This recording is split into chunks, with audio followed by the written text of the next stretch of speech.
Hi guys! Magandang gabi! Welcome back po dito sa Gandara sa your channel for Showbiz Update. Ang tatalakayin nga natin ngayon at pag-uusapan mga kakimpaw ay syempre ang nakakakilig nating ayuda para po sa lahat. Ang pagbe-baby talk lang naman ni Paolo Avellino kay Kim na isa po sa mga senyales talaga na in love ang isang tao. Di ba mga kakimpaw? At saka syempre, ang tungkol po dito sa sorpresa ni Kim Chu sa Kimpaw Lanchas. Kaya po grabe, naluluha po ang iba o ang ilan sa mga fani. So bakit nga pa mga kakimpaw? Ano ba yung sorpresa na yan ni Chinita Princess? Pero bago tayo magsimula guys, sa mga hindi pa nakaka-subscribe sa ating channel, pakiclick lang po tayo na ating subscribe button at notification bell na nariyan sa baba para mag-updated po kayo at ma-notify sa mga susunod natin chika at balita hinggil sa Kimpaw. Maraming salamat! And ngayon naman, dumako po tayo sa pagbabasa ng komento mula sa atin pong mga subscribers bilang pasasalamat sa walang sawang pagsuporta at pagtutok sa atin pong mga balita. So, narito nga ang comment na napili natin basahin for tonight. Shoutout po sa inyo, Miss Susan Sakitan. Maganda rin gabi. Sabi niya rito, sa totoo lang, ikaw yung toxic na fans. Bakit mo pinapalayo si Kim K. Pao? Alam mo girl, hindi TNG si Kim para pagsabihan mo ng ganyan. Matalino si Kim.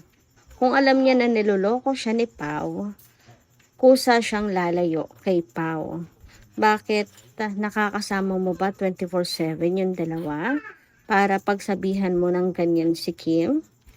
Bakit? Maibibigay mo ba yung kaligayahan ni Kim?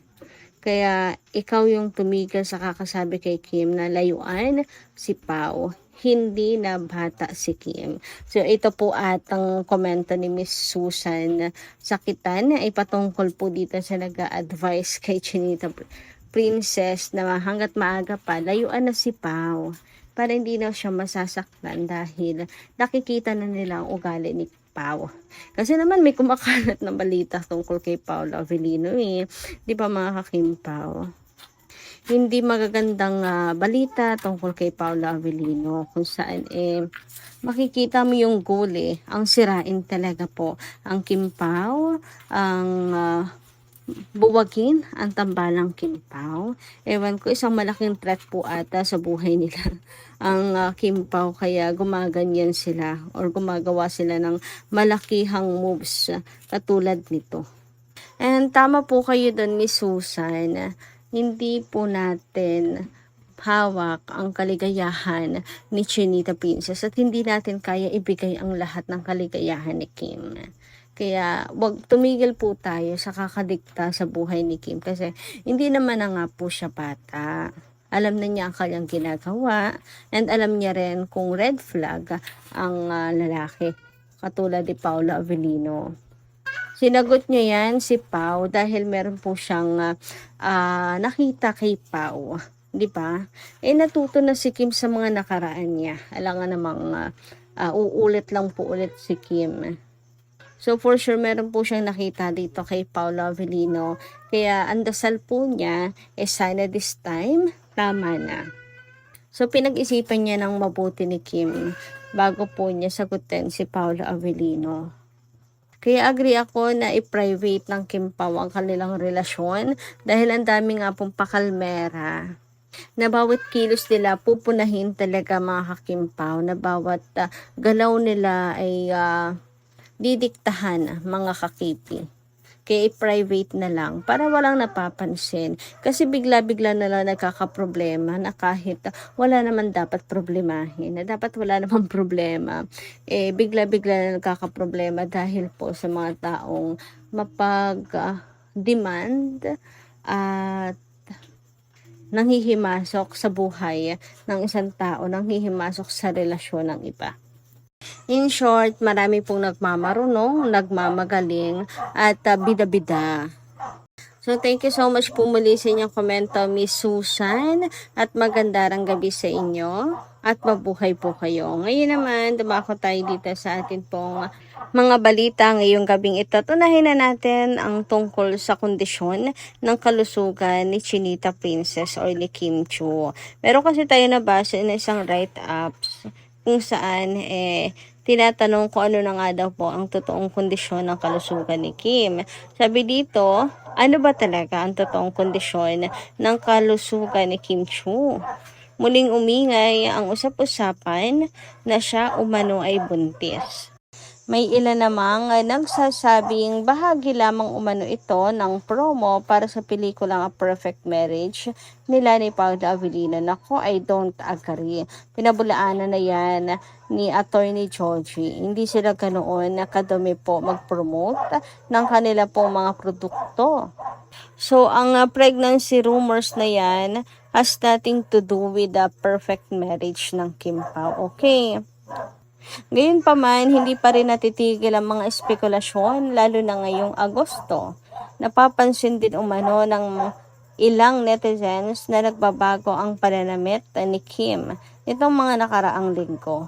Bilang isa sa mga host ng noontime show kasama si Vice Ganda, madalas umano siyang makitang nakalus o hindi masyadong fitted na damit.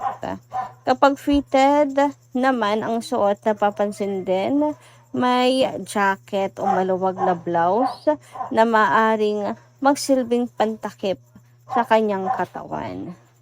Pero yung bagay na to, check, kasi nakikita nga natin minsan kapag naka-fit si Kim ay naka-jacket siya. Dahil dito, may mga nag-iisip na baka may dahilan ng aktres sa pagpili ng kanyang mga outfit. Ngayong Sabado, August 22, kapansin-pansin din ang suot ni Kim na puting dress. Para sa ilan, tila kahawig ito ng mga maluluwag na damit na karaniwang sinusuot ng mga nagdadalang tao. Kaya naman, naging paksa na naman ito ng mga espekulasyon. Napansin din ng ilang viewers na tila hindi na kasi energetic si Kim ang pagkilos niya sa programa kumpara noon. Gayunpaman, hindi sapat ang pananamit o kilos ng isang tao upang masabing may partikular siyang kondisyon sa kalusugan. Maging si Vice Ganda ay minsan nang nagbiro na kanilang noontime show tungkol sa umano'y may aaminin si Kim. Pero nananatili itong bahagi ng kanilang biroan at hindi dapat ituring na kumpirmasyon ng mga anumang pregnancy rumors. Hanggang ngayon, wala pang opisyal na kumpirmasyon mula kina Kim at Paolo tungkol sa kanilang totoong relasyon o sa umano'y pagpupuntis ng aktres. Ano nga ba talaga ang totoo? Paolo, pregnant nga ba si Kim o isa lamang itong espekulasyon ng publiko? So, para sa akin, espekulasyon lamang po ito ng publiko. At kaya hindi po sinasagot ni Kim and Paula Avellino yan. Bakit? Bakit nga ba naman nila sasagutin ang mga bagay na wala namang katotohanan talaga? Mga hakimpaw. Para bang nakakapagod na lagi na lang ganyan na mag-explain ka tas wala rin namang maniniwala. Paniniwalaan pa rin naman ang mga sariling dilulo. So paulit-ulit lang po mangyayari yun mga kakimpaw. So ito na nga, dumako na po tayo ngayon sa pinakasentro ng ating update ngayong gabing ito mga kakimpaw. At unahin na nga natin pag-usapan ang tungkol nga po dito sa isa pong mainit na chika kay Paula Avellino. Marami pa rin kasi ang mga hindi po makaahon, nakaka-get over o nakaka-move on dito po sa greetings ng Kim Pao para sa Discord family. Kasi nga, nag-second anniversary na po ito mga ka-Kim Paulandia. O, di ba biruin nyo? 2 taon na pala mula nang binuo ito pong Discord, ang tahanan ng Kim Paulandias. Grabe, happy anniversary rin sa atin pong lahat mga ka-Kim Pao. So, eto nga po kasi yon mga kakipi.